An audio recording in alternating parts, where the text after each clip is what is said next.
Probability का एक महत्वपूर्ण क्वेश्चन आता है कि एक सिक्के को उछालने पर प्रतिदर्श समष्टि लिखिए। इसको बच्चे बना ले जाते हैं।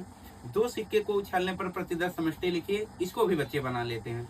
परंतु जब अब बात आता है कि तीन सिक्के को उछालने पर प्रतिदर्श समष्टि लिखिए, चार सिक्के को उछालने पर प्रतिदर्श समष्टि लिखिए, तो इसमें बच्चे अध्यापक भी फंसने लगते हैं। तो इसको हम समझते हैं एक आसान तरीके से। देखिए, बोर्ड पे एक क्वेश्चन लिखा गया है कि एक सिक्के को 4 बार उछालने पर प्राप्त प्रतिदर्श समष्टि लिखिए। तो इसके लिए थोड़ा सा कॉन्सेप्ट समझ लेते हैं कि एक सिक्का अगर रहता है तो एक सिक्के के साथ दो पॉसिबिलिटी होती है, हेड और टेल। लेकिन जब एक सिक्के को उछालने की संख्या बढ़ जाती है तो उस दौरान हम सूत्र यूज करते हैं। वो सूत्र होता है 2, या तो हेड आएगा या तो टेल आएगा। और यहाँ क्या यूज करेंगे? उछाल की संख्या। उछाल की संख्या तो हमारे पास क्या है? 2 है और उछाल की संख्या कितनी है? 4 है। तो 2 के पावर 4 कितना आ जाएगा? 16।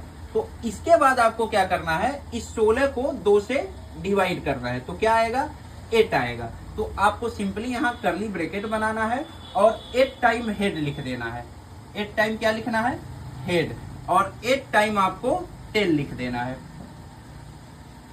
8 टाइम हेड लिखना है और 8 टाइम टेल। 8 टाइम हेड और 8 टाइम टेल।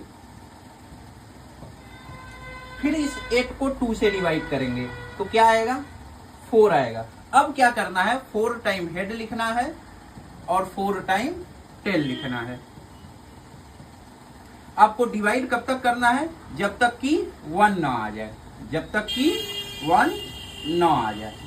फिर इस 4 को हम डिवाइड करेंगे 2 से, तो क्या आएगा? 2। अब क्या करना है? 2 टाइम हेड और 2 time tail. 2 time head, 2 time tail. 2 time head, 2 time tail. 2 time head, 2 time tail. अब इस 2 को फिर डिवाइड करेंगे 2 से, क्या आएगा? 1। कब तक डिवाइड करना है? जब तक कि 1 ना आ जाए। तो अब 1 time head, 1 time tail. 1 time head, 1 time tail. 1 time head, 1 time tail. 1 time head, 1 time tail. 1 time head, 1 time tail. 1 time head, 1 time tail. 1 time head, 1 time tail. 1 time head, 1 time tail. अब इसी प्रकार आप एक सिक्के को जब 3 बार उछालेंगे तो उस दौरान प्रतिदर्श समष्टि कितना आएगा, उसको आप लिख कर भेजिए।